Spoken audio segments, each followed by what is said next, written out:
I'm Carson Horn, and it's time for another edition of Talkin' Toomers, where I break down the latest happenings in Auburn athletics. Let's get rolling.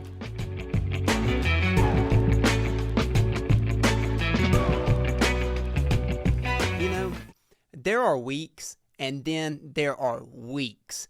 Last week was a week, and it wasn't a fun one. It was a really tough week for Auburn athletics. It dates all the way back to the previous Saturday, and then it rolled on into Monday with Bruce Pearl's retirement. Then you had injuries on football, and then it culminated with just an atrocious game on this past Saturday for Auburn football. We're going to talk all about it today. Yes, we are going to talk about the disaster that was Saturday for Auburn football. I've had a few days to wrestle with my thoughts, to get my thoughts in order. It's a good thing I do this show on Monday and not on Saturday after the game, because the show would probably be a little bit different if I did it on Saturday after the game. But I've had some time to decompress, to calm down a little bit, and I'm going to give you some frank thoughts, some thoughts that might be a little tough, but I think they're true, and I'll get into that in just a few minutes. We will also have some positivity on this show today. We will break down Auburn basketball and do our season preview for Auburn basketball. I know this might feel soon. If you're listening to this on Monday or Tuesday, it's still the month of September. I know, I get it, but Auburn plays a scrimmage in just over 2 weeks, so it's really not that far away. So we'll talk a little bit more about Bruce Pearl's retirement and this Auburn basketball team as well on today's show. And then, of course, we'll close out with our picks for the upcoming weekend in college football. But, man, we have a lot to get into as it pertains to Auburn football, and that is where we will start today's show. So thank you all for being tuned in, whether you're watching on YouTube or listening to the podcast. I greatly appreciate it. If you haven't already, I would ask you to please like and subscribe to the show. It will mean a ton to me. Okay, let's get into it now. Auburn fell to Texas A&M 16-10 on Saturday. It was a close game, yes, but there weren't many positives. I will go ahead and start with the positives so we can spend the rest of the time on the negatives. Yet again, Auburn faced a top 10 opponent on the road and had a chance to win the game. That's a positive. Auburn went and they competed, and their defense kept them in the game. That was the only reason this game remained close, was because of Auburn's defense. Yes, Texas A&M had 414 yards. Yes, Texas A&M had the most success on the ground of any team against Auburn so far this season, but Auburn held Texas A&M to 16 points. And it was an impressive outing from the defense, despite maybe the total yards. So that's what it's about at the end of the day. Keeping teams out of the end zone, holding in the field goals. If you do that, you're going to have a lot of success, and that's what Auburn did in this game, holding A&M to 16 points. Texas A&M was 3 of 14 on third down. Xavier Atkins was the player of the game for Auburn's defense in this game. He had 10 tackles, 2 tackles for loss, and, of course, the big interception that led to Auburn's only offensive touchdown in this game. So the defense bent, but they didn't break. Yes, Texas A&M forced it into the red zone a couple of times, but Auburn was able to hold them to field goals on a couple of those. And so it was a really, really good effort, and it's tough. It is tough when your offense is struggling to go out there and continue to play with high energy and continue to play with high effort when the momentum is going against you, as it was this entire game. So I commend the defense for their effort in this game, for not letting the offense impact the way they played, and even creating some offense for Auburn by getting the interception and nearly getting a pick six, Xavier Atkins, in this game. So that helped a ton. You have to take matters into your own hands. If your offense isn't competing and isn't playing at the level it needs to. So hats off to Auburn's defense. They deserve better. I cannot say enough about DJ Durkin and his staff and the improvements that Auburn has made, especially since week 1, that secondary against Baylor. And we're finding out now that Baylor's offense is legit, and they are one of the better passing attacks, not only in Big 12, but in college football. But nonetheless, Auburn's secondary had to go a long way and had to get a lot better. And there's still a weak point of this team. However, they have improved. The young guys have stepped up. They've made plays. So I commend DJ Durkin and his coaching staff for the improvements that this Auburn defense has made. And Auburn's defensive line, I know A&M had more success running the football, but Auburn's front seven is one of the best in the SEC. And I did not expect that, to say the least, coming into the season. So I was wrong on Auburn's secondary, thinking that they would be better than they are, but I was also wrong in a more positive way for Auburn's front seven. They have been the story of this defense, and they've continued to play well. And this defense gave Auburn's offense a shot in this game.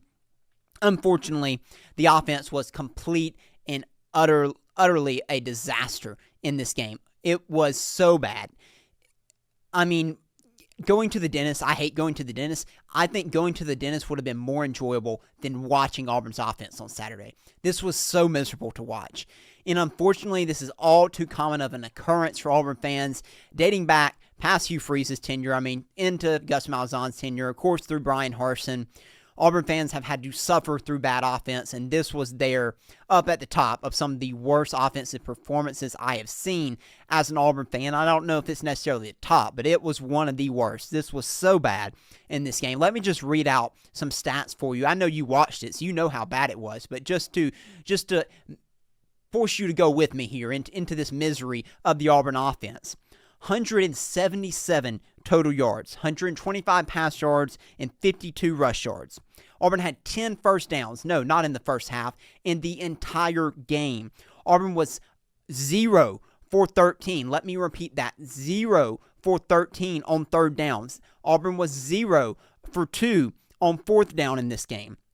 Auburn had one total yard in the fourth quarter of this game. The average third down distance was 10.7 yards. Do you know how many yards you get when it's a first down? 10 yards. So that meant on average, Auburn was going backwards on first and second down. Wow. 10 penalties, and that wasn't all the offense, but it was mainly the offense. 5 penalties there's 5 drives in the first half had a penalty out of 7. You had 4 drives with net negative yards in this game, meaning you went backwards for that drive in 4 different times. You had 6 3-and-outs, and you had 5 sacks allowed. I mean, I guess it can get worse than that, but man, you have to try to be that bad. Auburn's offense was embarrassing. And we went into this game talking about, I know it got cut off last week on last week's show, but we went into this game and thought, hey, Texas A&M's defense, okay, they're not going to be as good as Oklahoma's, and I still don't think they are. But you wouldn't have known that in this game, but you would have thought this was the 85 Bears out there. Of course, I wasn't alive for 85 Bears, but I know that everyone talks about them being the best defense in NFL history. That's what you would have thought Auburn was facing on Saturday if you watched this game. Man, it was atrocious, and it is just sickening to just read those stats. I know it has to be sickening for the players and the coaches to put that embarrassing of an offensive performance out on the field. But Auburn just refuses to play to the strengths of this team. Auburn's strength is running the football.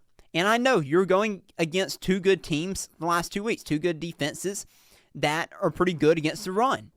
That doesn't mean you completely abandon it, though, and yet again, we saw Auburn completely abandon the run game. Auburn's running backs in this game had 8 total carries. No running back had a carry in the first quarter of this game. What are we doing? It just baffles me. What are you doing? Auburn's sack-adjusted rush yards on average for a rush was 4.4. That's pretty solid. It's not elite, but it's pretty good. Pretty good. Yet Auburn's running backs only had 8 total carries. Damari Alston had 2 carries. Jeremiah Cobb had 6 carries. And there is no other way to look at this than just awful coaching from Hugh Freeze and this Auburn offensive coaching staff. Completely awful. The issues that we saw in the Oklahoma game and even to an extent in the Baylor game continued. The false starts continued. The holding calls continued. Auburn's offensive line continued to struggle. And yes, while some of that may not all be coaching, some of that has to be picked up by the offensive line, the players. They have to be better. Ultimately, you're responsible for the players that you put on the field that continue to false start, like it's Xavier Chaplin in this game. And we hear on the broadcast how Jake Thornton, the Auburn's offensive line coach, is telling Xavier Chaplin, hey, if you false start again, you're coming out of the game. He false starts 2 more times. He doesn't come out of the game. What are we doing? Sorry, blood pressure gets up, but it's just a disaster from Auburn's offensive staff in this game, and I just don't get it. I really do not get it. And I understand that some people that are Hugh Freeze's defense of why Auburn abandoned the run game in this one Well, it's because Auburn kept going backwards, and so you kept being in second and long or third and long, and you don't want to run the ball. Okay, I get that. I do, because I understand the penalties force you into those situations a lot of the times.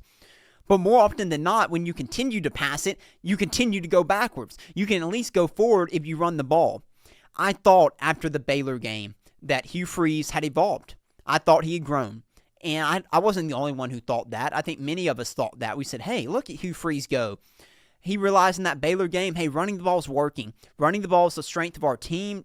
Jackson Arnold, these running backs, they're good at running the football. So let's do that. Let's not try to force things that aren't there in the passing game. And Auburn did that against Baylor and had a ton of success. And I know Baylor's defense is not near as good as the last two defenses Auburn has faced. Yet, Auburn gets into the game versus Oklahoma and gets to the game versus Texas A&M, and Hugh Freeze continues to do things that Auburn's offense just isn't good at, and that means throwing the ball. Auburn's offense isn't going to do that. You need to be majority to run. Maybe it needs to be up to a 2-to-1 ratio run to pass, because that is your strength. It doesn't matter if Texas A&M has a pretty good defensive front or Oklahoma has a pretty good defensive front. You don't shy away from what the strength of your team is. And the strength of your team is running the football. So it just baffles me that Auburn just completely, these last 2 weeks, has abandoned the run. I think back to like the Kentucky game last year. Again, it's the same story. Hugh Freeze has shown at times the ability to realize that, hey, just need to play to my strengths, run the football. But for whatever reason, it's this constant battle that he finds himself in, and he wants to just abandon the run. And he's not necessarily wrong in what he's seeing. There may be things there that the defense is giving you in the passing game. But I come back to what I've said, I feel like 1,000 times now on this show. If you cannot execute it, it does not matter. And Auburn cannot execute at a high level throwing the football. They just can't. They haven't been able to last year. You're not able to this year. I'm sorry. If you wanted to be able to do it, if you wanted to be able to execute at a high level passing the ball, you either need to recruit different players or you need to coach it better. Because right now, you can't do it. What you have the most success with is running the football, yet Auburn refuses to do it. It really, watching this offense in this game, it made me wonder, did you even practice? I mean, I tweeted this out during the game. Like, if you had told me that Auburn did not practice this past week, I would have believed you. I mean, that's how baffling it was watching this offense in this game. To have the same mistakes, to have the same penalties, to have the false starts again. Auburn did the same thing they did in Oklahoma. They continued to go with a cadence that did not work, that led to false starts because Xavier Chaplin and others can't hear the snap count. I know you practice with noise during the week. I get it. But you're going to do the same thing over again? That's the definition of insanity. You know it doesn't work. To Auburn's credit, Auburn decided to huddle up in the second half, and you saw that helped things a little bit offensively. Auburn moved the ball a little bit better in the second half when that happened. But why didn't you make that change sooner? Even if you didn't want to huddle up, why didn't you move to a silent count? I just don't get it. It does not make sense. It is just bad coaching all around, and it falls on Hugh Freeze's feet. So, yet again, though, Auburn had a chance to win this game. Had 2 drives in the final couple minutes of this game where Auburn could have drove the field and taken the lead. See, that's all you can ask for if you're a team on the road against a top 10 opponent, have a chance to win the fourth quarter. Auburn has had that in the last 2 weeks. But you and I both knew watching those final drives, it wasn't going to happen. No Auburn fan had any realm of confidence in this Auburn offense, and they shouldn't have any confidence in this Auburn offense that they are going to be able to get a drive together to go win this football game. So Auburn lost this game, and now we have to have some uncomfortable conversations. So what does this mean? We all know on this show that I like to dive into the context and into the big picture. So what does this loss mean for the Auburn football program for this season for Hugh Freeze? If you have someone who's not really a college football fan, and you tell them what's going on, and you tell them, hey, Auburn went to Oklahoma on the road, lost to a top 10 Oklahoma team. Then Auburn went on the road again against a top 10 Texas A&M team, and they lost that game as well, but they lost both games by 1 score. The person who's not a big fan of college football will say, and Auburn's unranked, you say, yeah. They say, okay, then what's the big deal? Auburn shouldn't have won those games. They were close games. They competed. They're close. What's the big deal? But in order to think like that, you have to ignore the reality of what we have seen on the field. And what we have seen on the field tells a completely different picture than maybe the box score or the final score tells you. Auburn's offense is not close right now. This Auburn team is not well coached. They are undisciplined, and they have a ton of issues, and these aren't new issues. I wish I could say they are. They're not. We're in year 3 now of Hugh Freeze. These issues are consistent themes that have not improved, that have not changed in any of his years now. There is no excuse. Auburn's talent is as good or can match anyone in the SEC for the most part this year. Talent is not an excuse. It wasn't an excuse last year, really, either. You had a little bit of that excuse in year 1, but talent, you can't make that excuse anymore. And no one is. I didn't hear Hugh Freeze making it, but it just makes these issues all the more relevant. And it makes these issues all the more frustrating if you're an Auburn fan. So for me, Hugh Freeze's fate is sealed. I don't know when, but I don't think it's an if at this point. Hugh Freeze will not be the Auburn head football coach for much longer. I don't advocate for anybody to lose their job. I'm not doing that now. I'm just stating my opinion based on how things have gone. I do not see Hugh Freeze remaining the Auburn head coach for very much longer.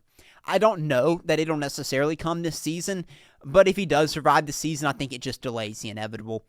Things aren't going to change in a big way. The issues are going to remain the issues. If there's still an issue in year 3, it's not changing at that point. The issues with the undisciplined, issues with the penalties, the offense continuing to look inept, I don't expect that to change at this point. That doesn't mean that Hugh Freeze can't pull a rabbit out of his hat and put together a really good game plan for maybe a couple of weeks and he gets an upset or two in Auburn and he ends up surviving the season. Maybe Auburn somehow gets to 7 or 8 wins, which looks impossible at the moment, but maybe somehow Auburn does that and Hugh Freeze survives another year. He's just not a good enough coach, though. So it's going to eventually happen. Right now, if I had to make a prediction, it would be that he won't survive the season, or he may survive the season but get fired after the season. But I don't know that for sure. But I feel pretty confident in that. Time's ticking for Hugh Freeze, and I don't know how much longer he is going to last. When a person shows you who they are, when a coach shows you who they are, believe him. That's a popular saying, but it's true. Hugh Freeze has shown us who he is at this point. I am surprised by some of what I've seen from Hugh Freeze. I thought when Auburn hired him, and you know, I'm on the record, this is a podcast, I can go back and listen to what I said a couple years ago when Auburn hired Hugh Freeze, and the gist of it was, I wasn't sold on the hire. I was hopeful, like any Auburn fan was, but I wasn't sold that this hire would work out the best, but I thought, hey, at the very least, he's going to put together a semi-competent offense, and Auburn will at the very least be an 8-4 team. But man, Hugh Freeze has not even been able to do that at Auburn, and Auburn's offense is as far from competent as possible, and that baffles me. It really does. I did not anticipate this. I don't think Hugh Freeze's offense is that much different from a lot of other offenses in college football, yet it looks like it's on another planet compared to some other offenses in the SEC and in college football. And there is an opinion out there that maybe the game has evolved past Hugh Freeze and what he did, and he was like Gus Malzahn, was someone who revolutionized college football with his offense in the early 2010s. Maybe that's the case. I didn't think it was. Maybe that is the case, though. I don't know. I don't have enough knowledge to tell you that, but something's not working. His offense is not working, but that surprised me, and that has baffled me. Some of the other issues have not. Look, some of these other issues were things that were able to be seen and were themes at other programs he had been at, like Ole Miss and at Liberty, so some of those don't surprise me, but the offense has. The offense being this bad in year 3 has surprised me. He's doing less with more, as I already said, with the talent, and you just can't do that. How do you judge a coach? When I judge a coach, it's by, are they getting every little last bit of juice out of the talent roster that they have? Hugh Freeze isn't even coming close to that. And you look at coaches at other places, and you can tell when a guy's getting every single bit that he can out of a roster.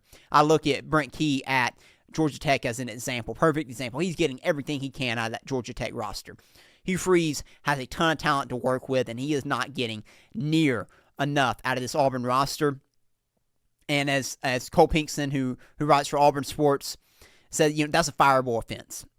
Again, not advocating for anyone to be fired, but that's a fireable offense if you're not getting the most out of the roster, and Hugh Freeze is not. And I hate it, but it's just the truth right now.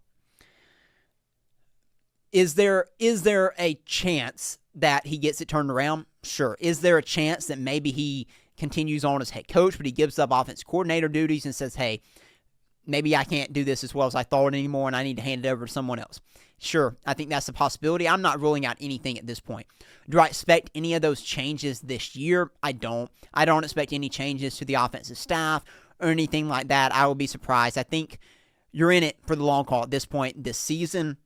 It feels like purgatory, quite frankly, as you're an Auburn fan. And you gotta ride through it, ride with it through this season.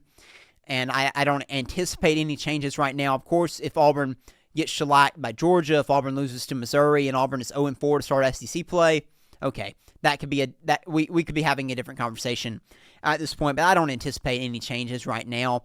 I think it is what it is, and Hugh Freeze and this Auburn staff just have to go back to work and make the most of it. But it's frustrating. I did want to point this out. When I think about Auburn's offense, and I think about what Hugh Freeze is getting out of this offense, just look at Mississippi State as an example, or look at Ole Miss as an example, or even Tennessee. Mississippi State's in year 2 under Jeff Lebby. Jeff Lebby doesn't have near the talent on his roster as Hugh Freeze has at Auburn. Yet, he has turned Mississippi State into one of the most electric offenses in the SEC in year 2. With a lot less talent than Hugh Freeze. Look at Lane Kiffin. Lane Kiffin's rolling out there with a quarterback from Ferris State. I don't even know where Ferris State is located. I had never even heard of Ferris State until I heard of Trinidad Chambliss, his backup quarterback, and Lane Kiffin's out there rolling with him and having tons of success. Or you look at Josh Heupel at Tennessee, who loses his quarterback in the spring. Nico Iamaleava transfers out in the spring. He brings in a quarterback in the summer. He's only there for fall camp, and he turns him into one of the better quarterbacks in the SEC this season, and Tennessee's offense continues to roll. So when you see that, and then you see the talent that Auburn has on this offense, and yet you see the results out on the field every Saturday, it's a strong indictment of Hugh Freeze and this offensive staff. It's brutal. It's extremely tough, and it's frustrating to watch if you're an Auburn fan. Okay, I got that part out of the way. I shared my 2 cents. I can say all that. Fans can say all that. But the Auburn staff, these Auburn players have to continue to work. The season's not over. They have a bye week, and then they play Georgia. So what does the rest of the season look like? Well, the coaches and players get back to work, and they try to figure out what can we do to save this offense, to salvage this offense. I don't think there's anything they can do. They can make some improvements, sure. They can start running the ball more. But I don't think you're all of a sudden going to turn this into a really good offense. I don't see how that's possible. But they have to go to work. You have to figure out your identity on offense. I think all of us would agree that it's running the football. That should be your identity. But right now, this team is lost. So figure out that identity and stick with it. And then you also have to keep the locker room together. That's going to be a big thing. Hugh Freeze commented on that after the game. Especially, it's tough. If you've ever been in the locker room, you know this. When one side of the ball is doing their part, holding up their end of the bargain, the other side is not, it's tough, and that can divide a locker room really, really quickly. Now, one thing I will say about Hugh Freeze, and during his time here, it seems like the players really like him, and it seems like he's done a good job as far as the culture goes of this team. So I will give him credit for that. So it's going to be important that he works to keep this locker room together and does not let this locker room divide itself. The moment they divide, this team divides, Hugh Freeze's time at Auburn is up, and the season is a wash. So he cannot let that locker room fall apart. That's going to be very, very important.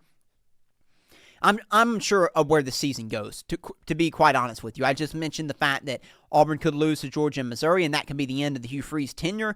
But maybe, just maybe, as impossible as it seems right now, Auburn pulls off an upset against Georgia, and Auburn ends up beating Missouri, and then you're sitting at 2-2 in the SEC, and you're feeling a lot different about things. I don't see that happening. Certainly would not predict that happening. But crazier things have happened. College football is off the rails this season, so it's possible. There is a world in which that happens. Not likely, but there is a world where that happens. And this team fights and they claw back and they end up getting to 8 wins this season. But again, there's also the possibility, as I just mentioned, that things go off the rails and Hugh Freeze is out of a job here in a couple weeks. And I really don't know. I don't know where this goes, but I'm not super confident it goes anywhere really good, if I'm being quite honest with you. But this is the bye week for Auburn. No game to preview, thankfully. I don't know if I could have done that this week, could have previewed the Georgia game this week, but we will get back to that next week on Talkin Toomers. But let's move now to something a little more positive. And let's dive into our 2025-2026 Auburn Basketball Season Preview. Super excited to get into this. Yes, I know it's only September. We're almost to October. You may be listening this later in the week, and it is October by that point. But in just over 2 weeks, I believe 2 weeks from Wednesday or Thursday night, Auburn will scrimmage or play an exhibition game against Oklahoma State in Birmingham. So we'll get our first look at Stephen Pearl at the helm for Auburn. Well, second look, technically. In 2021, he coached a game as head coach and won that game, by the way. So this technically he is 1-0 as Auburn's head coach, but this will be his first time as not just an interim, but a full-time head coach for Auburn. But before we get into the season preview and talk about this roster and this team, I want to talk about Bruce Pearl a little bit more. I talked about him last week. The news had just broke when I recorded the show last week, so my thoughts weren't the most concise or the most clear. It was just raw emotion coming from me in that segment, and I wanted to talk about Bruce Pearl and what he meant to me and what he meant to Auburn. But I have a few more thoughts on him before we move on to the new era of Auburn basketball. First off, just on the retirement again, I was surprised, quite frankly, that he retired just to retire. As I said last week, I've been preparing myself for Bruce Pearl to retire and to run for Senate when the rumors were really heating up this summer. But then when he retired and said, you know what, I'm just going to stay and be an ambassador for Auburn, I was surprised. I did not think that he would stop coaching if it was not to do something else. But he had every right, and he deserves to be happy, and he deserves to go into retirement if he wanted to. And as he said in interviews, he just felt like he didn't quite have that edge anymore. That's completely understandable. He's 65 years old. When you feel it's time to give it up, it's time to give it up. And when you don't think you can give everything that you need to be able to give, then yeah, you do need to give it up. Because we know what an intense and what a hard-working coach Bruce Pearl is. You don't have the success that he has had without having that level and that drive that he had. So if he was starting to lose that, yeah, it was good that he gave it up. You know, one thing about great coaches is their legacy gets tarnished a little bit because they hold on for too long. You see it more in football than you do in basketball. You think of guys like Bobby Bowden or Joe Paterno who just held on too long and they lost control of their program. Bruce Pearl didn't want to do that, and I don't think he was going to do that had he coached this year. But eventually it could have happened had he continued to coach. So he decided it was time to go out, and he went out on top. Like I said, he went out after making a Final Four, leading Auburn to the second Final Four, becoming the winningest coach in Auburn basketball history, winning another SEC championship. I'm happy that he was able to go out in that way. Yes, I would have loved for him to get a national championship. I really wanted that for him. But man, what a successful career that he had. 11 seasons at the helm as Auburn basketball's head coach. 244 wins, 6 NCAA tournaments, 2 Final Fours, 5 SEC championships, and 7 NBA draft picks. Again, this is just what he did at Auburn. This is not including what he did at Tennessee and other stops. And again, you can go on and on. I can list even more accolades that he has had as far as awards and other records and so forth and so on. But I just wanted to, again, thank Bruce Pearl for what he did for not only Auburn basketball, but for the university, for me, over my past couple years as a student. And just extremely grateful for Bruce Pearl and wish him nothing but the best in retirement. And I know he's going to be around plenty. I know he'll be at probably just about every single basketball game still. I'm excited that he is staying a part of the university as an ambassador. I think that's wonderful. Super excited that he's still going to be around because he means a ton to this Auburn community and Auburn University. Now it's time, though. The Stephen Pearl era is here. I'm excited. He's ready. Stephen Pearl is ready for this moment. He is ready for this job. I've advocated for him to be the next head coach for a long time. You all know that if you've listened to the show for a while. I have a little doubt he'll succeed, given the proper support and proper resources. I think he's going to be an extremely successful coach. I've had the privilege and the honor of getting to not only go to games, but get to go to some practices over the last several years. I've gotten to watch him work. The dude's going to be driven. He's every bit as competitive as Bruce Pearl, as his father. Yes, he's a completely different personality. He doesn't need to be his dad. No one can be Bruce Pearl. He needs to be Stephen Pearl.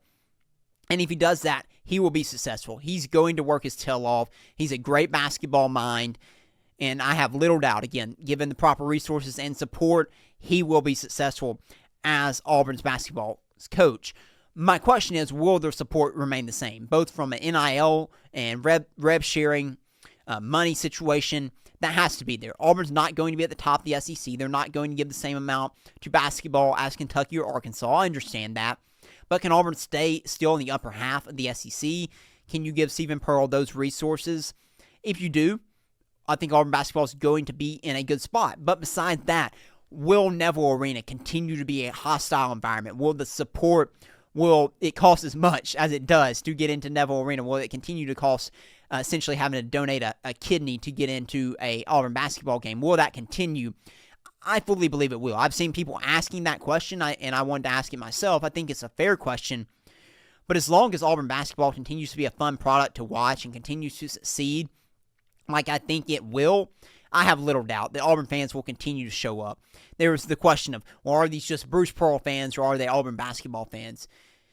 Yes, everyone, I think the answer is yes and yes. I think Auburn people are Bruce Pearl fans, but they also love Auburn basketball, and Bruce Pearl made them love Auburn basketball, and I think they will continue to show up and support Auburn basketball in the years to come.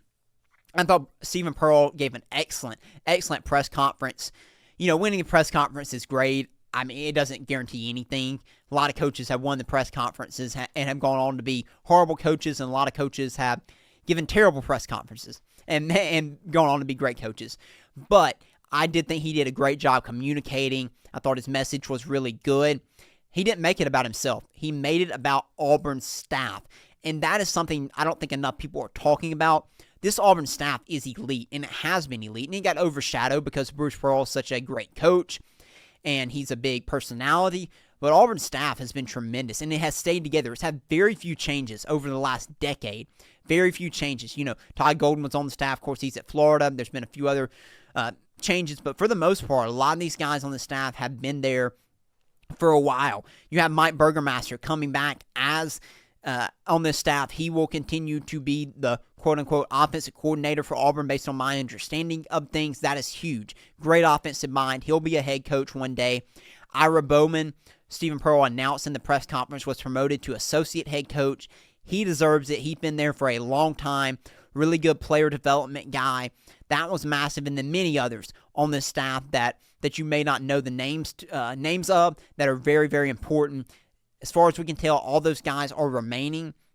So I love that Stephen Pearl made it about this staff and how good of a staff this is. And that's another reason I think Auburn fans should be confident. Yes, you're losing Bruce Pearl. Yes, it's going to hurt. Yes, no one can truly replace him. But this staff is still there. And that is a major, big point for Auburn. And then finally, just on Stephen Pearl's hire, I know from some outside people out there, not really many Auburn people. If it is, it's a very small minority. Says, well, this is nepotism. You just gave the job to Bruce Pearl's son. First off, if it was nepotism, and I'm going to tell you why it's not, but if it was, it would be justifiable. Bruce Pearl, what he did at Auburn, he should get whatever he wants. I just listed off all his accolades. Do you know what Auburn basketball was before Bruce Pearl? So, if it was nepotism, it would have been warranted in this case. However, it isn't. Stephen Pearl started as an assistant strength and conditioning coach. He's been with this program since the start. He has worked his way up. He's had opportunities to go elsewhere and be a head coach. It's not like no one else in the country wanted him to come and be their head coach. There were other opportunities where he could have left and could have gone to become a head coach, and he didn't. He chose to stay at Auburn. So no, this isn't nepotism. He has worked hard. He is qualified for this job, and he has earned this job. It's not all that dissimilar to some other situations where we've seen with coaches picking their successor. The only difference is he shares the last name of Bruce Pearl, and he's Bruce Pearl's son. And so you look at it on paper without any of the context, and people think nepotism. His record is almost, his resume is almost identical to John Shire at Duke, who replaced Coach K. I've seen some people pointing that out.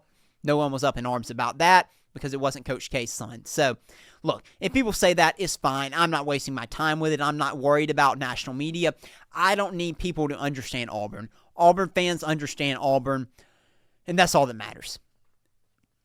Okay, let's get into the season preview now. Let's start with a roster breakdown. I did this a little bit once the roster was set after in the summer, but let's go through it again. There have been some changes, some updates over the summer. It is important to note before I get into this, crossing my fingers here, the Auburn players do have a 30-day window that started last Monday, so we're a week in now to enter the transfer portal. Because Bruce Pearl retired, you have a 30-day window. Stephen Pearl said at the press conference that he was confident that Auburn would be able to retain everyone, but again, they do have that option. So yes, I will be holding my breath, crossing my fingers until we get to the end of that 30-day window. My gut tells me no one's going to leave. One, because I think these players believe in Stephen Pearl. They like Stephen Pearl.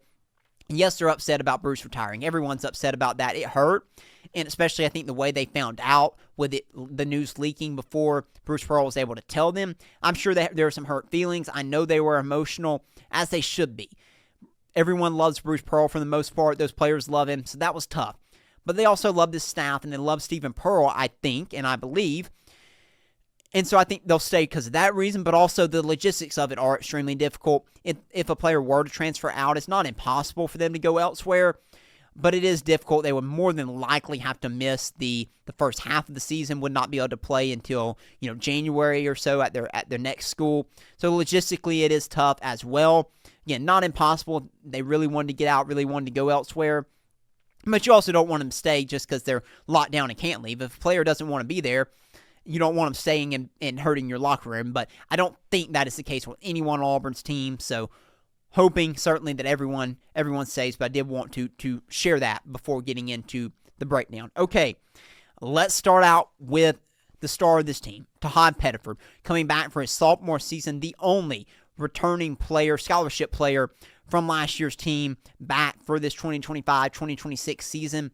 When you listen to Stephen Pearl talk about him in his opening press conference, if you heard what he said, I'll give you a little synopsis. It sounded like a sales pitch, which had me concerned, and I know that many teams are after Tahad Pettiford. He's one of the best players, expected to be one of the best players in college basketball this season, so I have little doubt that teams were coming after him, and I don't blame them for coming after him. However, I don't think he's going to go anywhere. I'll say that. That's my gut feeling. Don't have any intel. I don't think he's going to go anywhere.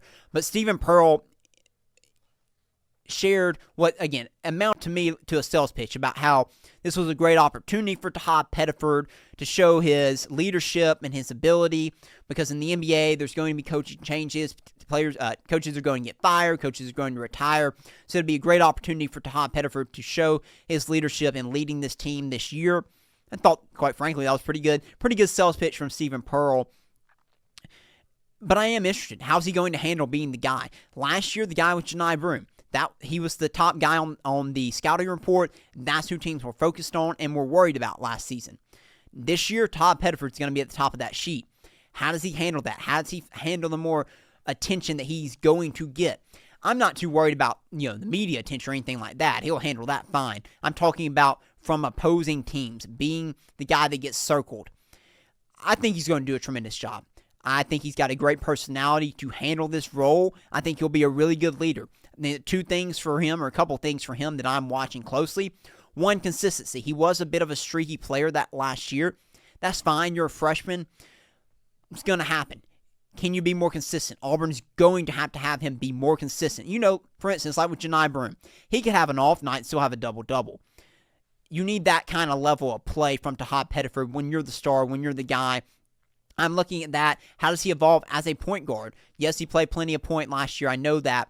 But he was still a score-first type of guy. How does he evolve at running the offense? Does he continue to make improvements and strides there? And then, of course, defensively, needs to continue to improve on that end of the court. I thought he made improvements last year, but needs to continue to grow there. I'm assuming Caden Magwood, true freshman, will back Tahad Pettiford up at point guard. Has some similarities to Tahad in the fact that he's a really good scorer. He can really shoot it. The questions with him is, can he run the offense? He's probably not going to be expected to play more than about 10 or so minutes a game at point guard, but can he do that effectively? Can he do more than just scoring? I don't know. That's a lot. Again, it's a lot to put on a freshman point guard, but we saw Tahad Pettiford be able to do it last year. So can you get something similar from Caden Magwood this year where he can not only score but can also run the offense for a little bit to give Todd Pettiford breaks, because you don't necessarily want Tahai going 40 minutes a game. That's not going to happen. So you need some solid minutes from Caden Magwood, the true freshman, this year.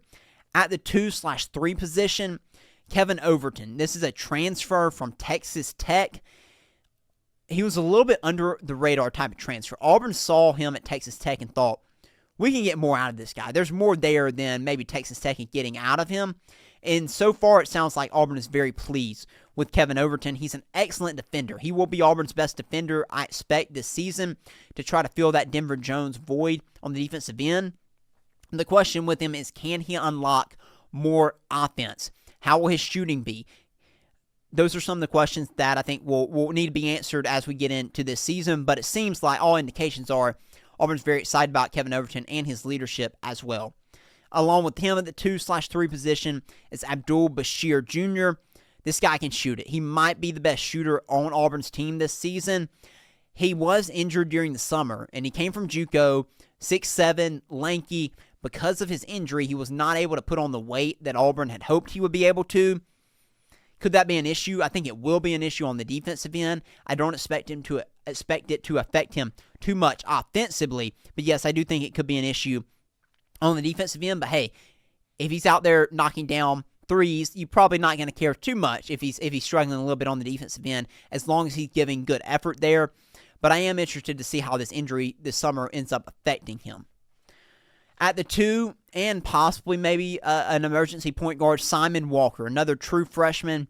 He had foot surgery last week. Stephen Pearl announced, he said he was one of the most improved players on this Auburn team since he arrived.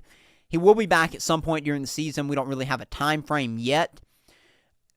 I thought he was more of a developmental guy this season. Of course, the injury is going to put him behind the 8 ball even more. I hate that for him. Wish him a speedy recovery, and hopefully he can get back and still find some playing time this season. But if not, a guy that can develop this year. At the 3, you have Elijah Freeman. Elijah Freeman was the Division II transfer, one of the best players in Division II last season. Out of everyone on Auburn's roster this season, he probably has the highest NBA ceiling. Insane athlete. The question is, the potential is there. Can you put it together? If he can, this could elevate Auburn's team this year. It truly could. If he can put all his skills and his talent together, if he's able to adjust to life in the SEC versus Division II, which we know is a big jump, then man, he could be a really special player, and he could really take this Auburn team to another level. The comp, of course, is going to be Chaney Johnson. They are different players. He's not the same player as Chaney, but I do think about how it took Chaney some time to really adjust from the Division II to the SEC level. And so it may be that it takes until the second season for Elijah Freeman before he really finds that next level that everyone thinks is in there and unlocks his full potential. But hey, maybe he does it this season. If he does, that would be a big deal for Auburn. At the 3/4, also Keyshawn Hall, one of the top guys in the transfer portal. He is one of the best scorers, was one of the best scorers in the transfer portal, was the leading scorer in the Big 12 last season at UCF. He transfers in. I don't have any concerns about his offense. He's going to score the basketball. I think him and Todd Pettiford are going to make an excellent duo. My question with him is, how will his defense be? Will it improve? One of the reasons he said he came to Auburn was he wanted to become a better defender. He thinks that'll help him get to the next level. If he puts in the effort with the coaching that Auburn has, he will be a pretty solid defender, I would imagine, especially at his size and his build. I'm excited to watch Keyshawn Hall this season. At the 3/4, you also have Sebastian Williams-Adams, another freshman. He's a guy that I think's raw. I think a ton of potential here. I think he'll be a good defender early on, but I think the offense will be a work in progress. I do expect him to play this year, though. Unlike Simon Walker, I don't expect him to be a developmental guy, meaning not playing. He still has a lot of development to go, but I think he's going to have a role on this team. It may not be a ton of minutes. It may only be 10-ish minutes a game. I do expect him to have a role and look forward to seeing him develop, not just this year, but in the years to come at Auburn. At the 4/5, Philip Jovic. This was the guy Auburn got from Europe. Extremely athletic. He would be a small 5 if he did have to play the 5 for Auburn. More than likely will be at the 4 the majority of the time. Athletic, excellent. I think he will. I think he will translate to the SEC is what I'm trying to say. But that is a question. How will he handle physicality? He's played professionally just in Europe. His shooting has been okay in Europe, hasn't been great. I'm interested to see how that evolves and how that improves. He's one of the guys I'm most intrigued by on this team, quite frankly, to see how this works. European basketball players becoming a lot more common in college basketball, and a lot of teams have had success with those types of guys. So looking forward to watching him. At the 4/5, Keyshawn Murphy, the transfer from Mississippi State. I expect him to mainly play the 5 for Auburn. We know he's an excellent defender.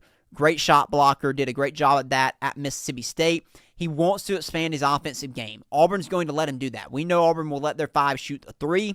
He shot it occasionally at Mississippi State. He didn't have the freedom that he's going to have at Auburn. It wasn't a great shot, if we're being honest, but I don't know how much he has improved that this offseason. But I do know he's going to be an anchor in the paint for Auburn defensively and should be a good leader and should provide at least some offense. And then finally, at the 5, backup center we're anticipating this year is Felix Oporum. He also came from JUCO. A lot of development still needs to happen for Oporum, I believe. But I think he can give you 10 or so minutes defensively. He's not going to provide much offensively. You understand that. Can he block shots? Can he stay out of foul trouble? And continue to develop his offensive game and eventually be a really solid player for you down the road. But I think this year his role will be a little bit limited, but he can still provide you with some meaningful minutes. So that is your roster. I know that was a lot. I had a lot on this sheet if you're watching on YouTube here, but that gives you just a general synopsis, and we'll continue to talk about the players more. But I like this roster. I think this is still a really good roster. The thing is, it's hard to know what to expect when it is so many new players. They're talented, but the big question is, how is this team going to come together? And that's impossible to predict. You can look at the overall talent level, but I don't think any of us have a clue of how this team's going to gel and how these pieces of the puzzle come together. So what are my expectations for this team? Again, I just said it's extremely difficult to predict. Does it change since Bruce Pearl is gone? It does some, but not a ton because of the confidence that I have in Stephen Pearl and this staff. I expected that this team this year will play faster, will play more like some old school Bruce Pearl teams, will get up and down the court more, because that will be playing to the strength of your team. This isn't expected to be a great defensive team like last year's team. They're expected to be a pretty good offense, though, and a team that can score a lot of points. So think back to some of the 2019 Auburn team, for instance, a team that got up and down the court, shot a lot of threes, forced turnovers, but maybe wasn't the best half-court defense you've ever seen in the world. That's kind of what I'm anticipating from this team this year. But I do think the defense has potential to be solid. I think there are pieces there on this roster that could turn into pretty solid players. I also expect this to be a team that peaks later in the year. I do not expect this team to roll out in the first game, similar to Auburn's team last year, and be pretty much the same throughout the season. That's not going to be the case, I don't think, with this year's team. Too many new pieces. Like I said, almost completely new team besides Tahad Pettiford. Is going to take this team time to figure out rotations and figure out how to gel together. But I think by the end of the year, this could be a really, really good team. If they're able to make it to the NCAA tournament, maybe they're a team that can get hot and can be pretty dangerous. So when I look at this team, before I get into predictions, this is a team that I'm thinking probably upper middle pack of the SEC. I would not put them in that 1 through 3 group right now, but I think in that upper middle pack is fair. Just based off talent alone, before knowing how the team's going to come together, based off talent alone. Do you knock them down a win or two because because Bruce Pearl is no longer coaching? Sure, you probably do. But again, I have a ton of confidence in Stephen Pearl and this staff, but this is another challenging schedule, and it possibly even a tougher non-conference schedule than last season. Auburn will play Houston, Purdue, North Carolina State, Michigan, Oregon, Arizona, and at least one other team in the non-conference slate. That's tough. That is really, really tough. So I'm going to go for my prediction for non-conference play for 8-4. Auburn's not going to roll through the non-conference like they did last season. That team was special. And even if this team is really good, like I think they have the potential to be, I still don't expect that early in the year. So I'm going 8-4 in non-conference. In SEC play, I'm going with 11-7. To just give you an idea of where that could possibly land Auburn this season if they do go 11-7 in SEC play, Texas A&M had that record in SEC play last year and was a 5 seed, finished in 5th place in the SEC and was a 4 seed in the NCAA tournament. If that's year one for Stephen Pearl, I'd say that's pretty doggone good. And I think that is, I don't know if that's fair to expect, but it might be. It might be. Again, I'm just hesitant to go too far because there is so much unknown with this roster, but I think that would be pretty good. So I'm predicting 8-4 in non-conference, 11-7 in the SEC, and a Sweet 16 berth. If Stephen Pearl does that in year one with almost a completely new roster, that would be an incredible, incredible start to his Auburn tenure. So maybe I'm a little bit bold on my predictions there. Some people are higher than I am. I'm just trying to be a little bit cautious because, again, there are so many. Not only do you have a new head coach, but you also have a completely new roster. So even with Bruce Pearl, this was I wouldn't have gone too crazy in my predictions for this team. And this is probably the hardest team to predict in SEC, maybe even in college basketball because of all the new pieces. But I am excited to watch this team this year. Super excited to see how everything plays out in this basketball season. And we'll have more. Again, the first scrimmage is in about 2 weeks. We'll have more before then, and I'll have some added thoughts. But looking forward to this Auburn basketball season and wanted to go ahead and get that preview out there. We will stop there because we are going long on the show. I figured I might go a while, so I will save my predictions. I won't do that on today's episode. I apologize if you really looked forward to those, but we are running slow on time, so I'll cut that out. But thank you all so much for watching or listening. Hopefully better days are ahead for Auburn football. I am excited about Auburn basketball. And we will be back with another edition of Talkin' Toomers next week. We'll dive in and preview the Georgia game and have plenty more thoughts, I'm sure, on the world of Auburn athletics. So we'll see you again next week.